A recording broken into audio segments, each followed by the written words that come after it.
and welcome to the GSMC Book Review Podcast, brought to you by the GSMC Entertainment Network.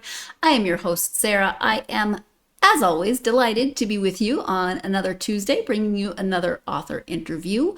We do have suspense again. I think I mentioned this is 7 of them. The last 9 have been either suspense or thrillers, so had quite a bit of a run with that. It's been a lot of fun to see the different types of suspense and thrillers. But as we get into this episode, I do want to remind you, as always, to please like, follow, and subscribe on whatever channel you're either listening to or watching this episode on. That helps the algorithm get the podcast out to more readers such as yourselves. Also, if you want to support the network and this podcast in another way, you can do so by going to gsmcpodcast.info. Leave a tip or a donation. That really does help out, like I said, not just my podcast, which is greatly appreciated, but the network as a whole. You can also leave a question or a comment if you want me to engage with that. When you leave that tip or donation, I would be happy to answer a question at the beginning of the next episode after receiving said question. Again, the link is gsmcpodcast.info if you're interested in supporting the whole network or this podcast specifically with a monetary contribution of any sort. But as always, every bit of support that you have given this podcast over the years is greatly appreciated. So, how is your week going? We're almost done with July. I don't even know where July went, but day after tomorrow is already August, and that seems kind of crazy to me. But hope your week is off to a great start. I hope that you did something relaxing or fun or calming or whatever you needed over the weekend. Weekend was good. We had a friend in town. He is actually grew up in the village that we live in, but he has been living in Poland for the last 2 years. And he is a friend of ours. We got to know him before he moved to Poland. He's a neighbor. His mom is a neighbor, and so he was in town. I remembered he was coming into town. Hubby either didn't remember or didn't realize that's what I had said when I had mentioned that his mom said he was coming into town. Either way, it was a nice surprise for the hubby. So we had lunch with him and his mom on Sunday. That was nice. We went to one of our favorite spots, which is just a place on the beach. You know, you go and you get a table and you sit on the beach and you look at the ocean, and really, what more could you ask for? It's been not too hot. We did get some rain Sunday night, which has made it very, very humid over the last couple of days. But I really can't complain about how hot it has been, because it's, like I said, nowhere near what a lot of you have experienced this summer. So I'm not going to complain as hot as no, I'm not even going to say as hot as it's been, as warm as it's been, because I can't say that it has been overly hot. At any rate, let's talk about books. A book specifically that is by author Peter Blauner. He is my guest today. We are talking about his book, The Intruder. This one is interesting because it is a re-release. It was first released in 1996, so that was a fun conversation that I had not done before. I hadn't talked about a re-release before and why you would do that and how that works. So this was interesting for me. But let me go ahead and give you the description of the book. Again, the book is called The Intruder, and the author is Peter Blauner. Jacob Schiff has a good career, a beautiful home in New York City, and a loving family. John Gates has none of those things.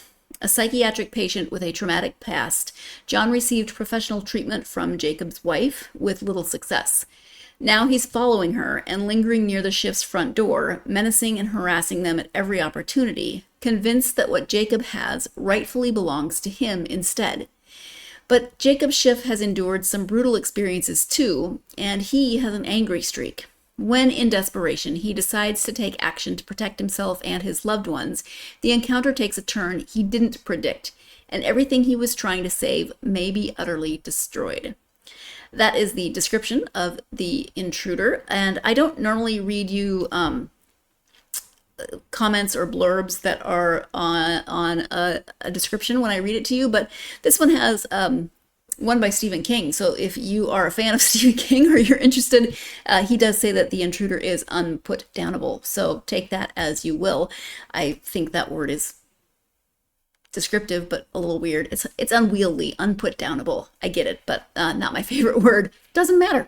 It gives you an idea of the book and what Stephen King thought of it. So this is crime fiction. It is suspense, a little bit of psychological suspense. There is more going on with this story, and you're going to hear this in the interview. There's more going on with this story than just a homeless man, mental illness, thinking that Jacob, the one of the protagonists, has the life that he should have. As you get into it, there's a lot more going on in this story, and we get multiple perspectives, multiple points of view within the story. It is on my eek factor, it's intense. It's not hugely scary, like, oh my gosh, I'm going to have nightmares. It's a little higher for me on the ick factor. For me, I've got the eek factor and the ick factor. There is some violence in this. There is one scene of sexual assault in this book. None of it is really graphic. Some of it is more alluded to. Other parts are described, but it's not described like in tiny, minute detail. But it is higher for me on the ick factor, just in terms of there were some scenes that made me feel icky, as they should. I mean, that was the point of them. So some violence, like I said, so something to think about in terms of your own comfortable level of comfort in terms of reading books like this. But it is intense. It is, once you get into it, it really moves.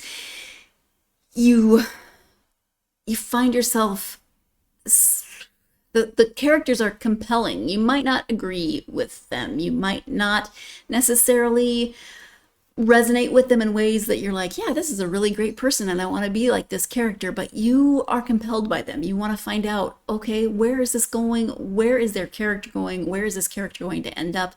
How is this story going to end up? So in that case, in that sense, it really is, it's fast moving, it's intense. So let's go ahead and turn now to the interview with Peter so he can tell you more about the writing and the re-release of The Intruder.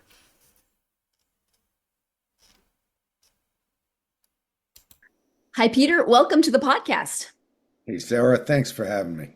Thanks for being here. I'm happy to have you. We're going to talk about The Intruder, but before we get to the book and lots of other great topics, if you wouldn't mind just taking a minute to share a little bit about yourself so my listeners can get to know you. I am a novelist and a TV writer. I've usually been associated with the field of crime fiction. I've been writing since I was 20 or so. I started as a journalist for New York Magazine, then segued into writing novels. I've published 9 novels, including The Intruder. And more recently, I've also dabbled in television writing for shows like Law and Order, Blue Bloods, and Law and Order, SVU. But really, my first love is the books. Okay. Those shows make perfect sense considering what you write in general. So we may talk about those a little bit later. But first, let's talk about the book. As I said, it is called The Intruder, excuse me. Can you give an overview of that story? Well, the 30,000-foot overview of the story is a homeless man in New York City becomes convinced that a loving, close-knit, upper middle class family has stolen the life that's intended for him and begins to stalk them. And they have to take drastic measures to deal with him. But there's a major twist in the book that raises the question of who actually is the intruder in the story. Yes. And with books like this, you never want to give too much away. So we can. Right. We're not gonna delve into that too much, but we're gonna talk about as much as we can. What was your initial inspiration for the story? This book was originally published back in the 1990s. It was published originally in 1996. Fortunately, did very well back then, but the initial inspiration happened a few years before that, when I had a 1-year-old son, and he was crying prodigiously one morning, and my wife said, "Get this baby out of the house so I can get some sleep." And it was a cold February morning. I put the kid in a stroller, and I pushed him up Broadway. And around 80th Street, I passed a group of homeless men who were gathered in a doorway. And one of them looked over at me, and he crossed the sidewalk to where I was, and he stood directly in front of me and the stroller, and he cocked back his fist and said, "Call the police on me now," and then used an epithet. And I was so angry that I could have punched him right there on the street. It was a level of rage that I'd never really experienced before, because here I am with my vulnerable child with my hands down on the handles of the stroller. And he laughed, and he dropped his fist, and he went back to his friends, and they had a good giggle about the whole thing. And I thought that emotion is so powerful that the only way I can deal with it is to write about it in a way. But by the time I got home, I had a second thought, which is I don't want to just write a story about how all homeless people are bad, how all outsiders are bad, and how all people who have children are good. That's too simple, and it's not true to my own life experience at all, especially not as a journalist and not as a person who tries to see things from the other guy's point of view sometimes. And I thought, okay, what if the book was also from the homeless guy's point of view and told the story of how he ended up on the street? And then you would have a crossing over of these two points of view. And Stephen King, who's very smart, said that in order to write a novel, you actually have to bring together two opposing ideas. Mm-hmm. There it was, right there, and that became the inspiration for the book. Yeah. And you actually get three perspectives in this book, 3 points of view. Yeah. Lots of gray, as people are, neither one thing or the other ever. Right. Were there any particular challenges to writing from 3 points of view and presenting very complex human beings? Writing from different points of view, actually, I find easier than just maintaining one point of view, because it allows me to understand each person more clearly, if that makes any sense. Mm-hmm. Because putting one guy, and there's actually also a female point of view that comes in occasionally with the book as well, in juxtaposition against somebody else. And just as I don't write that much directly from my own experience, because no one has a 360 view on themselves. Mm-hmm. If you're writing from the point of view of a homeless guy looking at a homeowner, he's going to notice things about the homeowner that he wouldn't notice about himself, just as the homeowner will notice things about the homeless guy that the homeless guy can't see for himself. So the moving back and forth between points of view, I actually find exciting, and also helps focus the storytelling for me.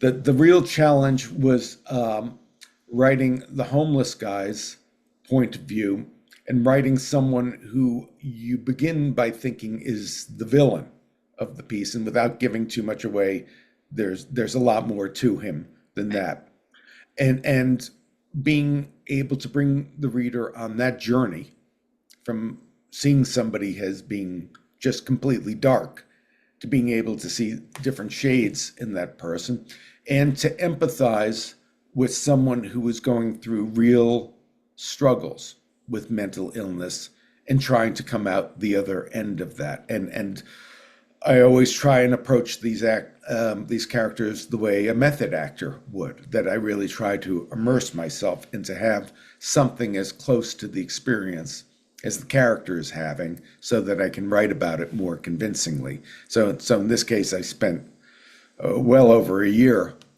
researching that character, working at a homeless shelter, and visiting the train tunnels beneath Riverside Park, where there was a community of homeless people living Yeah. who called themselves the Mole People. Yeah. Not 1,000% sure on this, but I would say that year-long intense research is probably, from my memory, the most intense that I can think of an author describing in terms of like first-hand experience and research. Very, very personal type research, right? I could be wrong about that, but that's just what my brain is telling me. We all know my brain is not reliable. But let's go ahead and take our first break of this episode. When we come back, we're going to be talking a little bit more about research and what that involved besides what Peter was just describing. You are tuned into the GSMC Book Review Podcast, and I will be right back.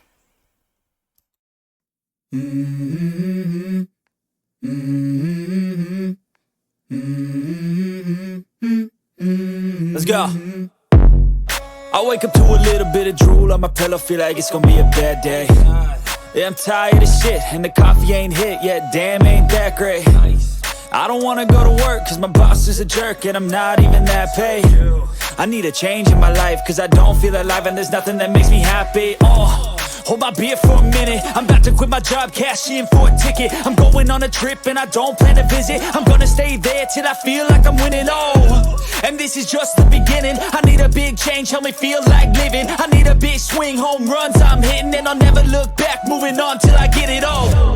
And we all got dreams, we all want things, but what you gonna do for it? How you gonna move for it? What you gonna be? And do you believe you can do anything?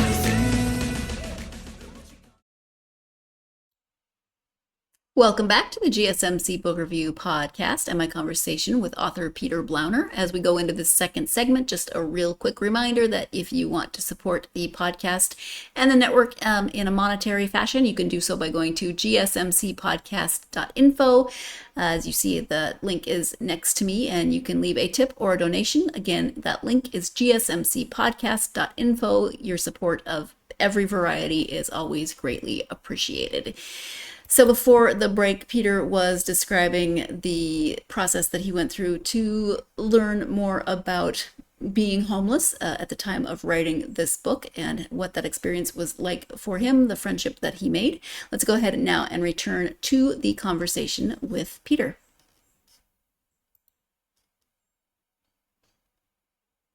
And that actually brings up a good question about research. You know, that is an intense research process.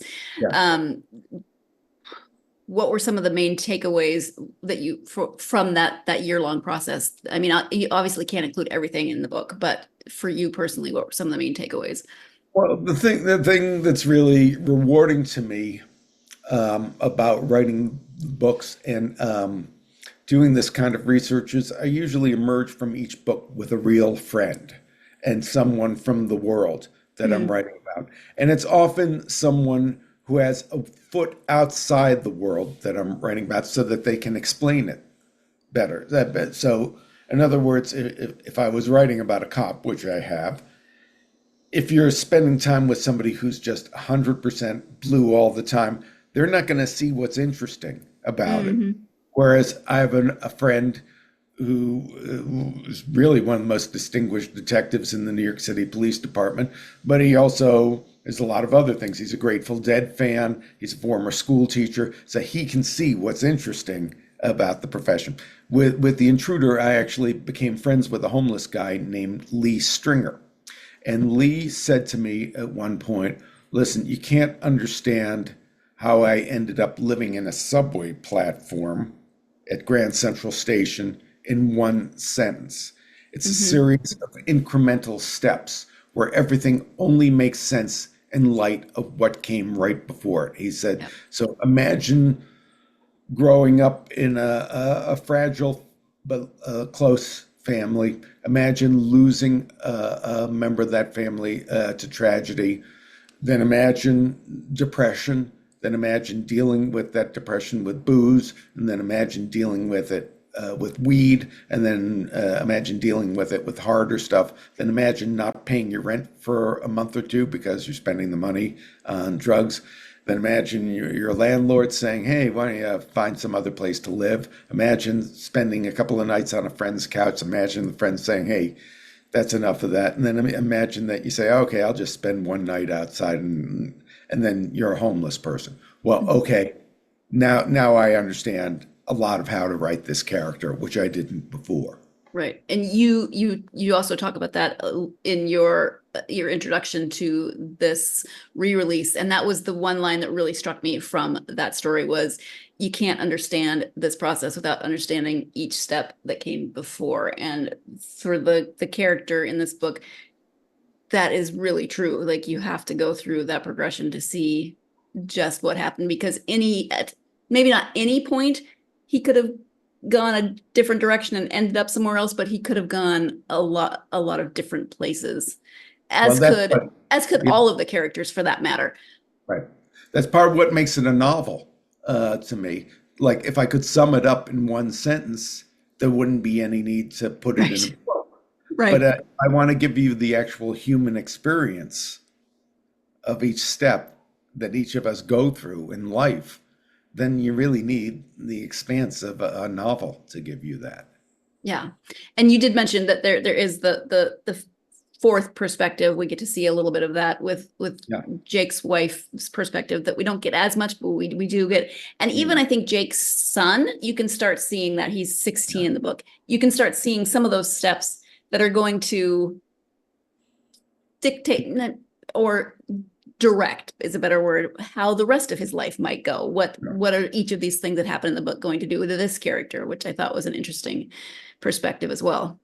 Right. Yes. It's again, I don't look at the world just through one set of eyes, or I try not to.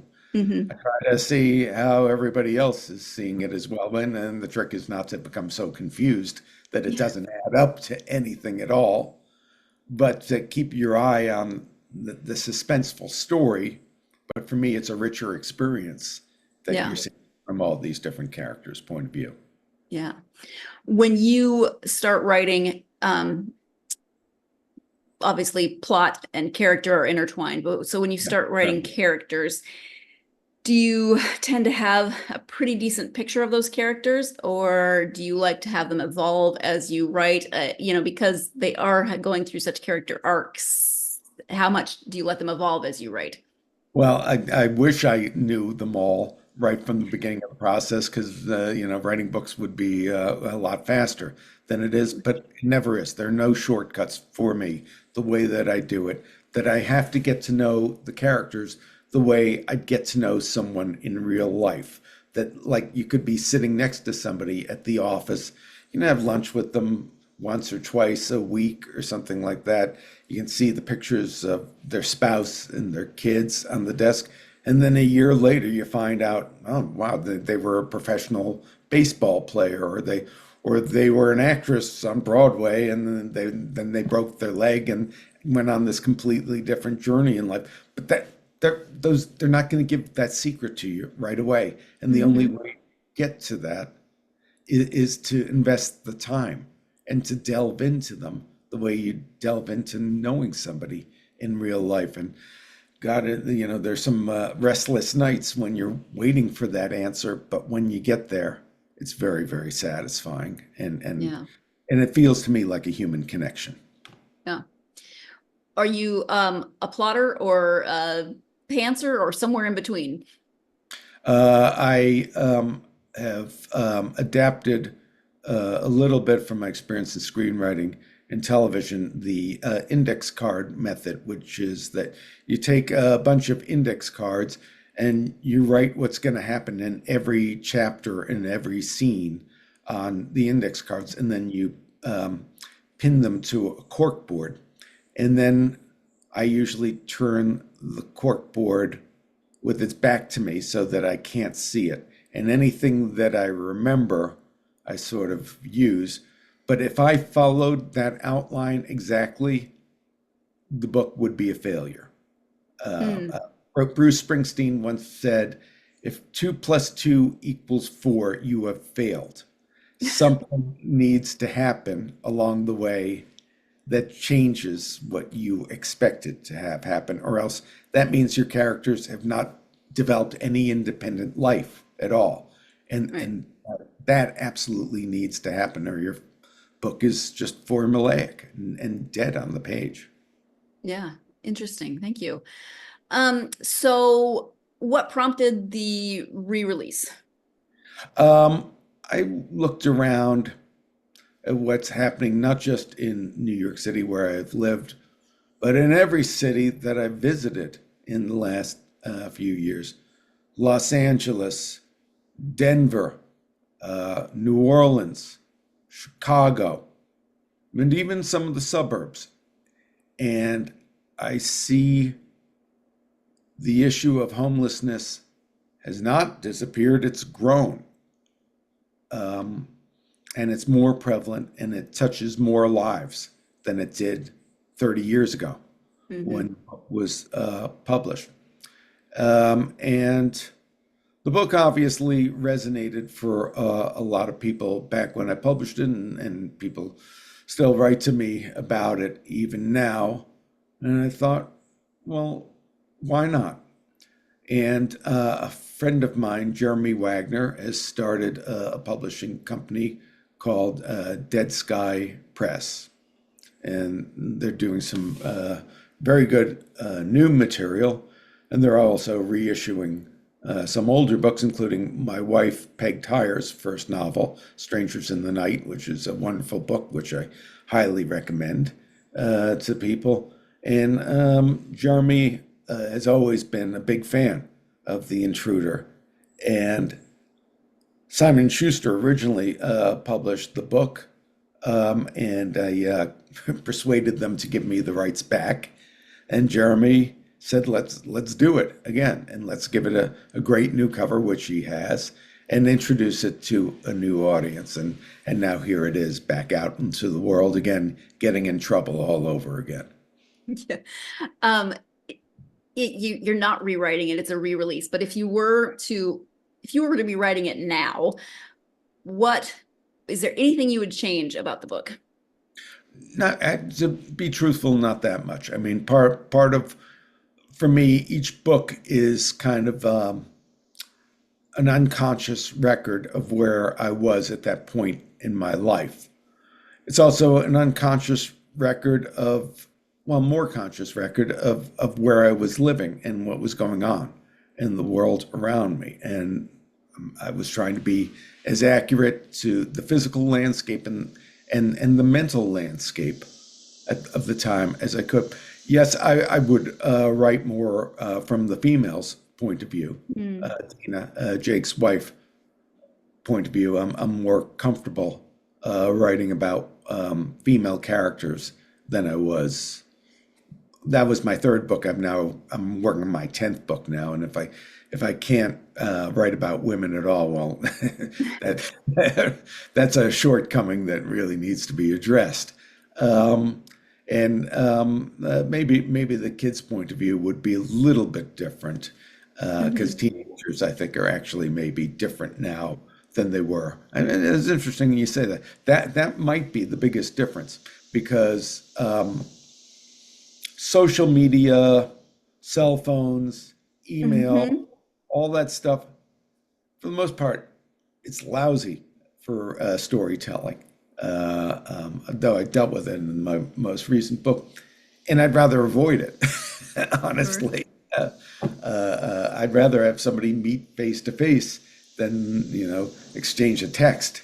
I mean, because that's not storytelling. So I'd have to deal with that in some way. But all the other characters, I think, would pretty much have the same kind of point of view, except for the teenager. He would be the one most affected by all that. Because it's an interesting time. You're right on that cusp. I remember being, starting to talk about, well, we're going to be sending email instead of snail mail. We're talking, I remember being in that period, and there's so much has changed just in terms of technology. Right, and the book came out right before that all happened, because it's really 96, 97, 98 Yeah. is really when things began to flip. Yeah, that's amazing. Is there anything, obviously you hope readers will enjoy it, that they will, but is there anything specific that you hope readers might take away from it? Well, it's a suspenseful book. It's marketed as a thriller, and I hope it delivers in that way. And I hope this is a book that people could take on an airplane. I hope it's a book that people could take to the beach or take to sit in the car while they're waiting to pick up the kids. But I hope there's something that stays with you a little bit more. I hope there's something to talk about. I hope there's something, if people had a book group, that would be worth discussing in that way. I hope, I don't want to flatter myself by saying this will live forever in the reader's mind, but I hope there's something that you think about a few years after you read it, that it's not just, I remember there was a bookstore in my neighborhood, and the book just luckily somehow, without any doing for me, made it onto the New York Times bestseller list. The bookseller, and it did it in paperback as well, and the bookseller put it on a shelf that said short shelf life, indicating that the book would be gone soon. And I don't want to, I try not to be a vindictive person. That's not good. But I will just note, as a matter of fact, that bookstore no longer exists. And here's the book still out in the world. I was going to say, do you want to send a copy to the bookseller and be like, listen, I wish them well. They, sure. I'm sure they sold a lot of good books, but that was, yeah. Wow, that's crazy though. On the one hand, I can see it would be easy to want to be petty in that situation. I could see myself wanting to be petty in that situation. Not actually doing anything about it because I'm not that direct. But also at the same time, anytime, the fact that the bookstore is out of business, that's never a good feeling. I love bookstores, and even if they are being silly about a short shelf life, then I don't want them to go out of business. So, yeah, I don't know, mixed emotions on a story about a bookstore. So let's go ahead and take our next break of the podcast. When we come back, my obsession with epilogues and whether or not they are necessary all the time. You are tuned in to the GSMC Book Review Podcast, and I will be right back.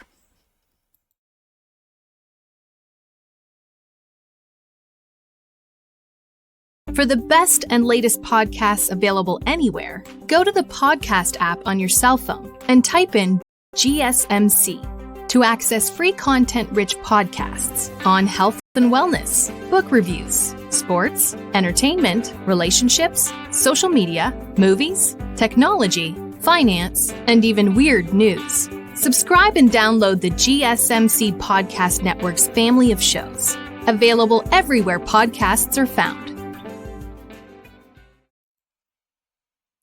Welcome back to the GSMC Book Review Podcast and my conversation with author Peter Blauner.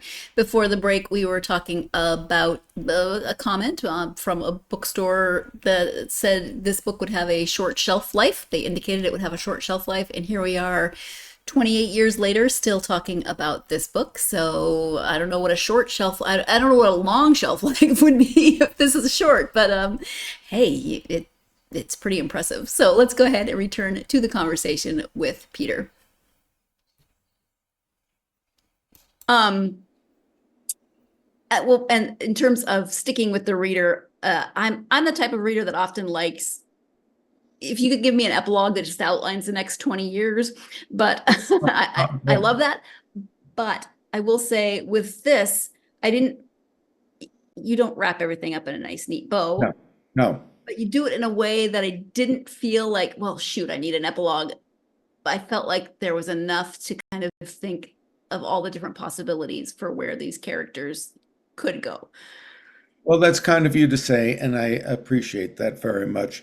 And I think that's what it should be, that we shouldn't give you the whole arc of the characters' lives, unless you're writing, the kind of books where you're following a character through their whole life. I'm trying to leave some open-ended questions at the end, because that feels more true to life Yeah. for me. And somebody said fiction is really about change, and is about how people's lives change. So I'm trying to record a period of change in the lives of each of these characters. And having that in mind is part of the reason why I've really, for the most part, stayed away from writing series characters. Because if you write 23 books about the same character and they're having dramatic life changes in every single book, well, that Right. doesn't very real, or that person's extremely Yeah. unstable. So, Yeah. And I say that I would like an epilogue with the characters that I really love, but I also recognize that I would probably be very angry with the epilogue, because I'd be like, no, that's not what happened. no, I want you to write the story. I want you to take over, and I want you to take ownership of the Yeah. character. So that's absolutely, what I would hope for. Yeah, exactly. What is it about crime fiction, do you think, that draws you to write within the genre? Um, when I was very young, I went to see Robert Altman's movie version of Raymond Chandler's The Long Goodbye. And the film version has very, very little to do with the book. It's a real 1970s cynical Hollywood kind of thing. Elliot Gould plays Philip Marlowe. And people keep behaving in this outlandish 1970s kind of way. And he keeps saying, hey, it's okay by me. It's okay by me, until it isn't at the end. And that actually is kind of Raymond Chandler-ish. And then I read Chandler's actual book, and I was really taken by his gangster poetry, just by the colors of his prose, and the way he could create a world within a sentence. And then I discovered Dashiell Hammett and James M. Cain, and then from there, Graham Greene. And I've never been a whodunit kind of guy. I recognize that a lot of readers are into it for that, and certainly the television shows I've written for, Law and Order, and so forth. That's what a lot of people watch those shows for specifically. But I was more drawn to the very American terseness and conciseness of the style, and the way the sentences sounded when you read them out loud, and also for the stoicism of the characters, and their mental toughness in the way they looked at the world. Though now that I'm older, I recognize that people like Edith Wharton and Jane Austen are at least as tough as Raymond Chandler and Hammett, and that they are the hard-boiled realists as much as those crime writers are. And so I've tried to expand my horizons as far as the kind of books that I like to read. I love that you just described Austen as hard-boiled. I don't know that anyone ever. Is that truth universally acknowledged? Okay, yeah, you're right. Yeah. I mean, for the time period, she was Yeah. cynically, not cynical, but brutally honest about social norms. Telling it like it is, man. Yeah. Yep. Exactly. What are you working on now? You said you're working on your 10th book, correct? I'm working on my 10th book. Well, I had just published my 9th book, which was really the Moby Dick of my career. That's a book called Picture in the Sand, which I worked on for 20 years. I started writing it in 2002 and published it in January 2023. It is the story of a young man in Egypt who thinks he has found his dream job and his golden gate to the future when Cecil B. DeMille comes to the country to film his last and most famous film, The Ten Commandments, in the immediate aftermath of the war with Israel, a revolution, and a struggle between the Muslim Brotherhood and the military to take over the country. And against this background, Cecil B. DeMille shows up to make the most extravagant film in Hollywood history, and a young Egyptian man named Ali Hassan gets a job as DeMille's assistant, and he thinks DeMille is going to take him back to Hollywood, and Ali is going to change his name to Al Harrison and move to Pasadena and buy a Plymouth and achieve the American dream. And it doesn't work out like that at all. Instead, it turns out to be this journey of romance and love and loss and ultimately redemption. And when I had the idea in 2002, I thought, this is a cinch. I'll knock it off in 6 months. And then 6 trips to Egypt, 12 trips to Hollywood, and 20 years later, it finally was published by Minotaur St. Martin's. Wow. It was old enough to drink by the time it got published. Definitely, definitely. And the book is told, we were talking about email before, it's told in a modern epistolary form. And this young man, Ali, is telling the story in modern times as a much older man. And he's telling the story to his grandson, who has foregone college acceptance and gone overseas to fight in a holy war in the Middle East. And the only way that he can communicate with anyone in his family is via email. And so the old man tells the story of what happened to him in 1954 through emails. And so we get it in bits and pieces in the same way that an 18th century novel might have told a story through letters. Yeah. After working on something for that long of a time, I feel like I'm projecting here. How did you know you were done? I mean, did you just feel like that where you're like, yes, okay, that is where I wanted it to be? Or was there always a sense of, I'm not sure? Well, the real answer is when the publisher's check arrived in the mail. Uh, Sure. but the true answer is the thing that people connect to the most in the book is the relationship between the grandfather and the grandson. And the grandson appears every few chapters and says, wait a second, I'm reading this book that you've written, grandfather. Who is this Yul Brynner that you're talking about? Did this really happen? And so the book is really a dialogue between the past and the present and between the grandfather and the grandson. It was not that until 2018. It was Okay. all set in 1954. Yeah. And until, well, actually it was 2020. Let me correct myself. It was 2020 that changed because it was during the pandemic that I came up with this way of telling the story. That was the point at which I finally knew this ship is finally coming home to port, because otherwise I was getting tossed on the stormy seas from 2002 until 2020. Yeah. You know, the pandemic was awful for a lot of reasons, but I will say one thing, it gave us a lot of really good books because so many people, and then the pandemic happened and they either wrote or finished a book. Right, because you had no choice. You were confronted with everything that you'd been putting off. Yeah. It was either bake bread or finish your book, right? Yeah. Yeah. You've written for a long time. Did you grow up knowing you wanted to write, or did you decide that later? How did that work for you? I grew up in the Wild West days of New York City. And really the seminal experience for me was one day I had a little job selling Good Humor ice cream. And I saved my money to buy my mother a Mother's Day present. And I went to a department store called Gimbel's.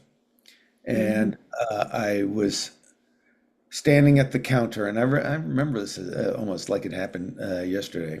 And the young woman behind the counter said, "Here, let me put this on my wrist. You can smell it." And I smelled it, and that was, quite an exciting experience, you might imagine, for a young man. And at that moment, I heard something behind me, and I turned around, and a little girl standing in the middle of the store was pulling down her underwear. She must have been 4 years old. She was pulling down her underwear in the middle of the store. And her nanny, who was with her, grabbed her and said, "Stop that. You're as bad as your mother."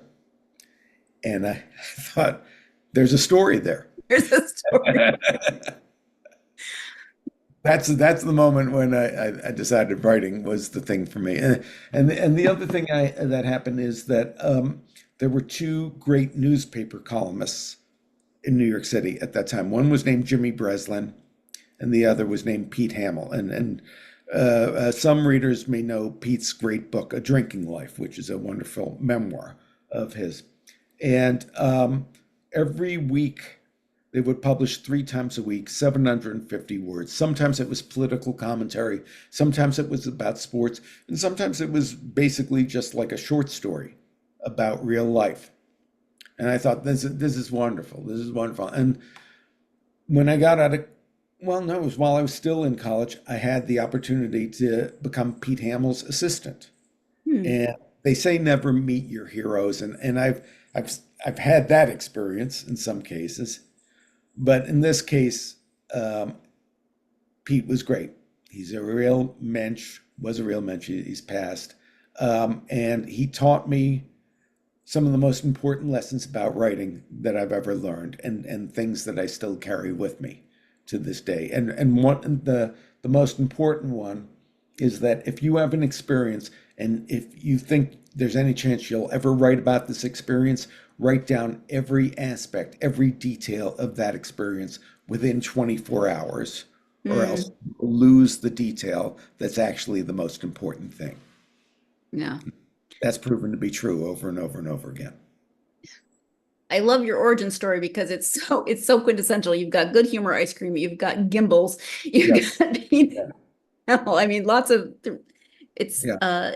it sort of it sort of tells like a movie. Yeah. Well, it's true as far as I remember it. Sure. I need better origin stories, I guess. I don't know. If I had an origin story that was that good, I don't even know what I would do with it. I would do something with it. I just need better origin stories. That's my takeaway. We're gonna go ahead and take our final break of this episode. When we come back, we'll be talking about Peter's advice for aspiring authors. You are tuned in to the GSMC. Wow, don't even know the name of my own show. GSMC Book Review Podcast, and I will be right back.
Welcome back to the GSMC Book Review Podcast and my conversation with Peter Blauner. Before the break, Peter was talking about the origin story behind what made him decide that he would maybe be a writer in life. Let's go ahead now and return to that conversation at the conclusion of this interview with author Peter Blauner. From your experience as a writer, what would be one or two main pieces of advice that you might give to someone who's thinking about writing?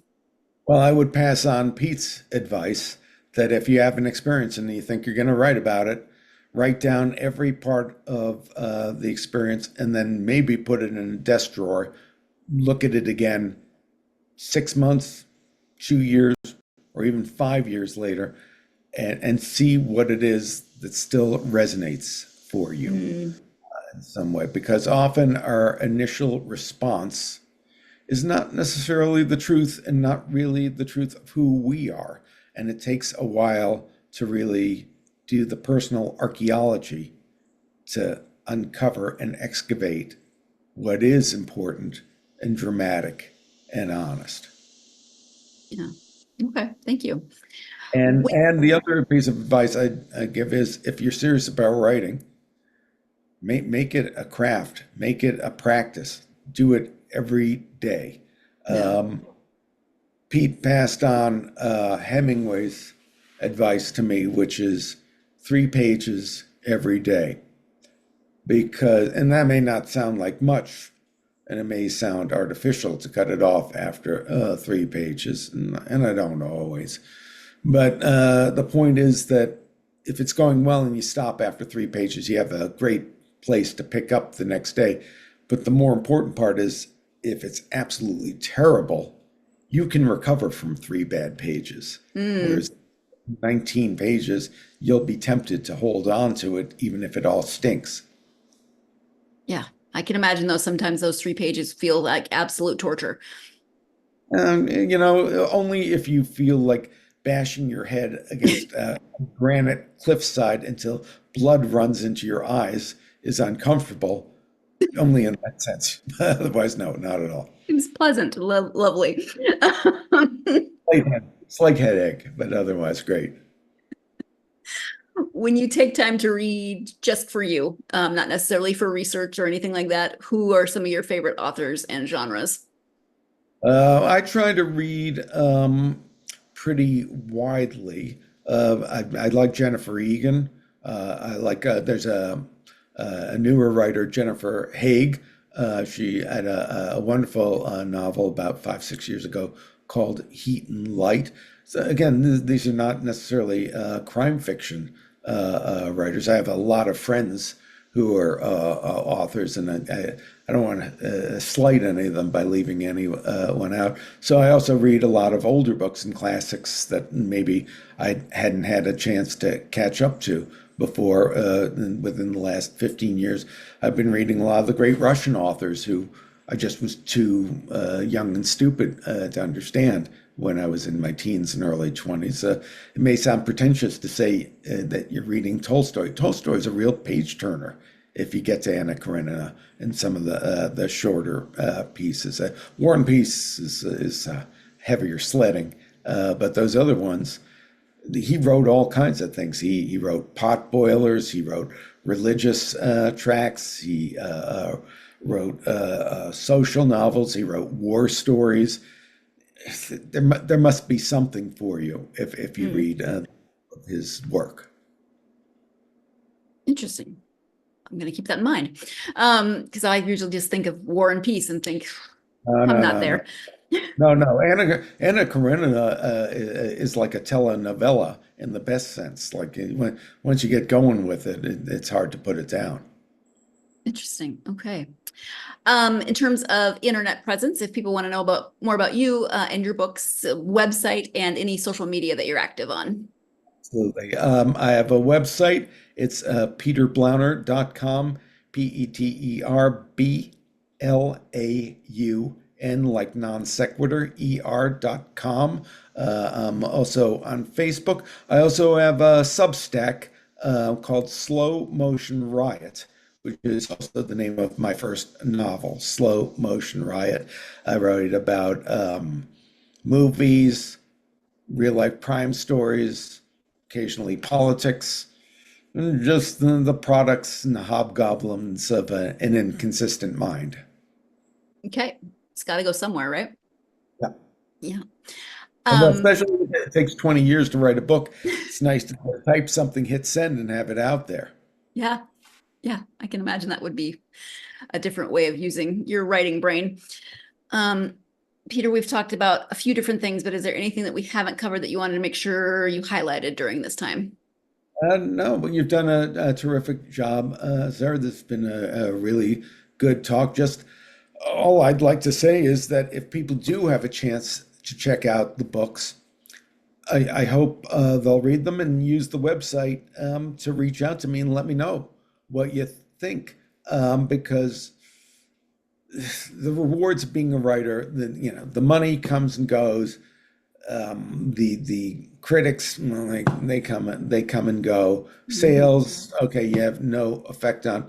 But to hear directly from a reader, that's what it's all about. That to know that I've been able to broadcast from the little studio up here to the theater in someone else's head. I've worked in television, I've worked for magazines, I've worked in these different mediums. Books and writing are still the most intimate form of communication in a way. And so to let someone know, whenever I read a book by someone who's alive and a writer, and I've enjoyed it, I do try and find a way to reach out to them and let them know that I really appreciated and got what they were trying to do. Yeah. That's lovely. I like that. Thank you. And thank you so much for taking the time out of your schedule and your life to talk to me about The Intruder and writing. I really appreciate it. My pleasure. Thanks, Sarah. Thank you once again to Peter for joining me to talk about The Intruder and, of course, everything else that we talked about as well.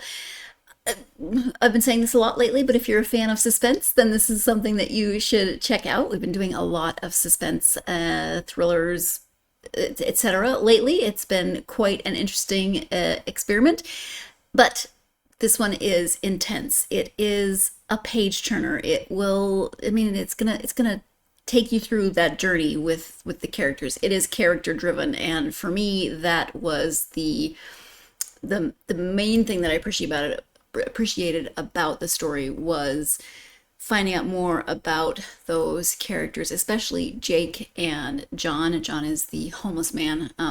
Seeing where the story was going to take them, how Peter was going to kind of tie things together or bring us along on the twist that happens. Of course, I can't talk too much about that, but definitely something that you should check out. Like I said, for me, not high on the eek factor. I wasn't terrified or no nightmares afterwards, but a little bit higher for me on the ick factor in terms of there is quite a lot of violence in it, but it is not incredibly graphic. Like there was, it's in there, but it's not described in like minute detail as sometimes books can be. And so for me, it was a manageable level of ick for me, if that makes sense. And you're gonna know that for yourself much better, of course. I just like to put things out there to give you an idea of maybe something that you should keep an eye on in terms of what you may or may not want to read. But thank you to Peter. Like I said, it was a fun conversation, but an interesting conversation for me because I had not done a re-release. So talking about a book that was 30 years old, this was like historical fiction, except that it was not historical fiction. It was written in at the time that we are discussing, and yet so much has changed in the almost 30 years since the book was written, just in terms of technology and social media, and that teenage character really would have had a different experience had this book been written now.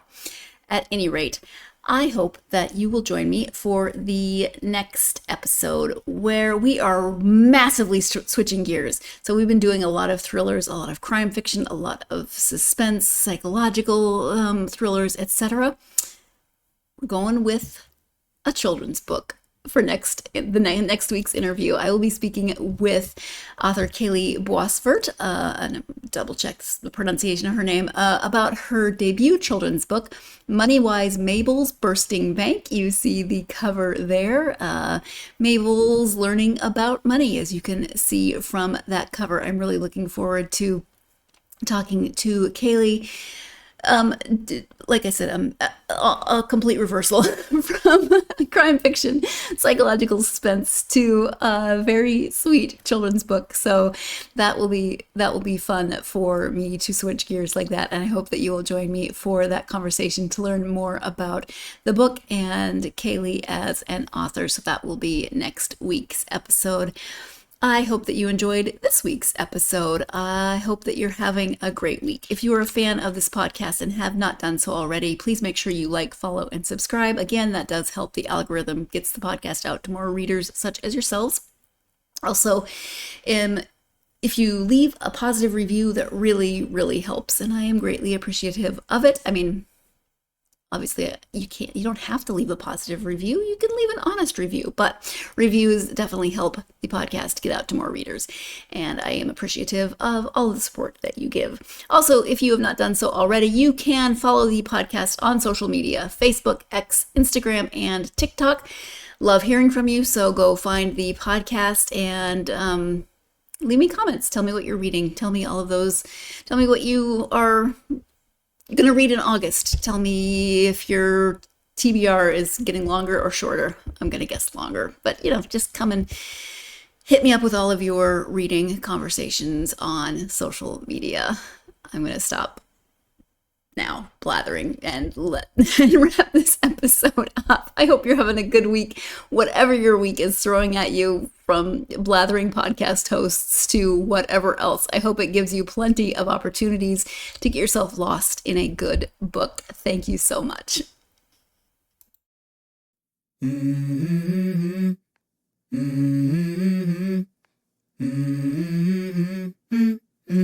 Let's go.